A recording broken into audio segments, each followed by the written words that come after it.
Hi Natalia, I have a question about energy. Can you speak to how to transition from seeing food as energy versus tapping into life force energy? Yes, absolutely. That's a great question. I'm still dealing with my morning coffee and wanting to clear that need. Okay. That's great. Okay. So this brings us to a fundamental understanding about energy and soul and source and what we are. So what we get to at the core of this is real energy versus false energy, or what we can call false fire. So fire, real fire, true fire, which is the fire of life. It's actually cooling, and it's a what's the term I'm looking for? Sorry, it's centripetal as opposed to centrifugal. It's implosionary versus explosionary. So it's constantly regenerating, refeeding. It's not burning itself out. You can think of it as, if you want to think of it this way, here's a good analogy, I think. Let's see. It's like fiery passion, which is false fire, versus true love, which continues to grow and expand and deepen, as opposed to just burn out, because in this fiery heated connection, it just explodes and all the energy leaks out, rather than holding the power. And so false fire is stimulation. It's the coffee, it's the nicotine, it's the sugar, it's the animal flesh, it's the donuts and the coffee, and it's that sense of, I need to put some kind of stimulant into me in order to keep going. But until we create that centripetal, that force fields, that the mechanics where centripetal energy is working for us, we're going to keep on having to feel the need to go without, to bring something in.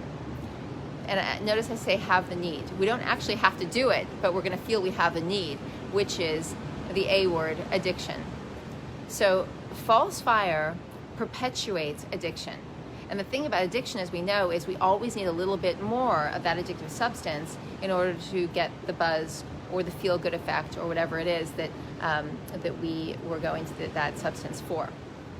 So in order to create the conditions for the mechanics of centripetal energy to occur, we actually need to stop bringing in those stimulants, and that's hard. That's what I'm talking about when I say it's really hard to do the right thing, but we have to do it anyway. It can be a matter of just gently weaning off of these things, but recognize that the degree to which you need them is, number one, the degree to which you don't have the centripetal energy already, and even more importantly, the degree to which you're you're selling off that centripetal energy that you do have. Because even if your centripetal energy isn't fully activated, you still have some, because you're alive. And that aliveness doesn't come from that cup of coffee. That aliveness comes from your soul force. It comes from your quotient of that bucket that you have. So your bucket might be low, but you still have it, or you wouldn't be alive. You still have something in your bucket, or you wouldn't be alive. So whenever we use stimulants, and this is so important to grasp, whenever we use stimulants, we're actually depleting the resource of energy that we do have, and we can call that resource your alkaline reserve. It's your bank account of alkalinity, and and remember that alkalinity is a charge. It's a voltage. It's your life voltage. It's what you have. It's your quotient. So I happen to be very rich in life force. So my voltage is high. If I go and party all night and drink a lot of alcohol and everything, then my voltage is going to decrease, and I'm going to be spending my voltage. I'm going to be spending my alkaline reserve. And if I don't fix that, if I go off on a tangent that just goes on and on, I'm going to weary myself down. My voltage is going to go so low that it's going to get a reverse polarity, which means I'm going to wind up not having energy to even fight infection. So this is why those stimulants are actually so serious and so important to address and to eventually eradicate from our lives, because they're causing the degree to which we engage with them, consume them, is the degree to which they could potentially reverse our polarity and turn us from being of a positive voltage to a voltage where there is only necrosis happening in the body, death is being fed, and that's where things get serious. So hopefully this is a very motivational way to look at it, not scary, but motivational. So think about, make a list. I mean, this is not for Anna, just for Anna, this is for everyone. Make a list of everything in your life that's a stimulant. And remember, these tools we use, all this tech stuff is highly stimulative. Anything that's the blue lights is stimulative. The whole LED light system that we live within is all, it stimulates us. We don't sleep properly at night because we don't have we don't generate the melatonin at night that we should be, because we are getting all this false light.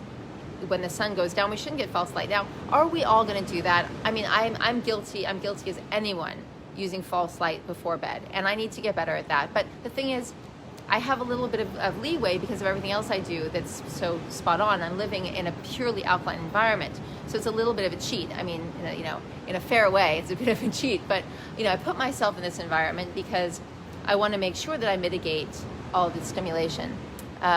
So the more we can get rid of the stimulants, at least decrease them, and mitigate them by doing other things that are right. So for example, a cup of coffee, organic coffee, French press, making sure that it's little to no chemicals, all that, like, that's not the worst thing you can do.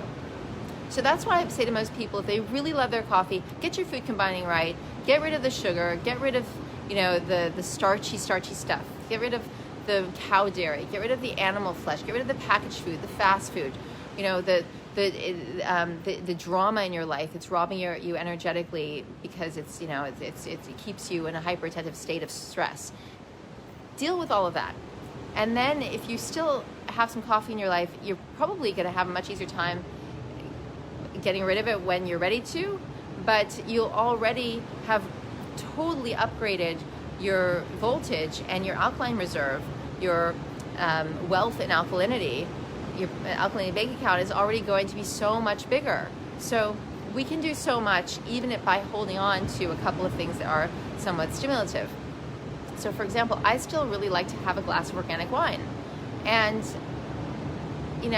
I don't have a problem with it, so I enjoy it when I want it. But it's not healthy. I don't drink it for the resveratrol. It's like such a joke that wine is healthy for us. It's acidic. It's not healthy. But again, because I don't have any other stimulants in my life. I mean, I'll have my dark chocolate. For me, that's not so stimulant. It doesn't act as a stimulant as much as it does for other people. So chocolate's a funny thing. For some people, it really stimulates them. It doesn't stimulate me to the same degree. The three things I do that are not ideal are the organic wine, the dark chocolate, and the goat's cheese. Now, I just enjoy them. I haven't come to a point in my life. I mean, I've done many long fasts. I've given them up many times. I've done a year without a drop of alcohol. To prove that to myself that I could be, because I wanted to see what would happen. Same thing with cheese. Chocolate I really haven't done that with. But again, it's not about being perfect. It's about setting up a life for yourself where there's such an excess of voltage, of centripetal energy, of the opportunity to create centripetal energy, that you're thriving, that you are so good, that your immune system is so strong, that your ability to keep those disciplines, the other things in check, are strong. And only you'll know this. I always loved it. I think back to that Pippi Longstocking, the original Pippi Longstocking episodes that were, I think it was Swedish originally, and we watched the English subtitles. My brother and I, we watched the English subtitles, and their mouth would be moving in Swedish. And Pippi Longstocking, the kids would ask, it was, what were the names? Annika and Tommy, I think it was. They'd say, Pippi, who puts you to bed at night? And she says, well, I do. And they said, well, what if you don't go to bed? She says, well, I say, Pippi, you need to go to bed now. And then, she says, well, and what if you don't? And then she says, well, you have to. And then she talks about how she just makes herself go to sleep because she's living on her own, and you guys all know the story. So to a certain degree, we all have to kind of Pippi Longstocking ourselves, because, we have to be our own best parent. We know when it's time to stop something, we just have to do it. I'm making a long-winded answer to a very simple question that's about centripetal versus centrifugal energy, which is it's about implosionary versus explosionary. I want you to understand the science behind that, but ultimately it's, you know, it's about finding a way to segue away from that thing that you really, really like, that's a stimulant that you don't want to give up. So finding something that tastes similar, an herbal tea. There's so many of these, I don't even know what they are because I don't use them, but you know, at a certain point I had lots of clients that were playing with this stuff, so I remember their names. But it's like not the maca, but I'm sure you guys know what all this stuff is. But there's so much in the health shops now that as long as it doesn't have sugar, as long as it doesn't have something like sugar, like, you know, coconut sugar or agave or something else that's going to act as sugar, because then you're not going to be able to get away with little bits of you know, of natural sugars in other places, because, you know, you're going to be feeding all the rogue bacteria, then, you know, you're going to be fine just using some of these other things. Make sure there's nothing funky in them, because in most things there's a lot of funky stuff. Often people bring things home thinking, because of the way it's advertised, you know, on the packet, that it's ideal, and then you look a little closer and you're shocked to find out that there's, you know, all sorts of thickeners and sweeteners and oils. I mean, I'm always blown away by why olives are packed in brine and oil. Like, why do you have to add the oil? Is it, you know, just for fun, just to see if people don't notice it? So many things, and unless you look closely, you don't really know what you're getting.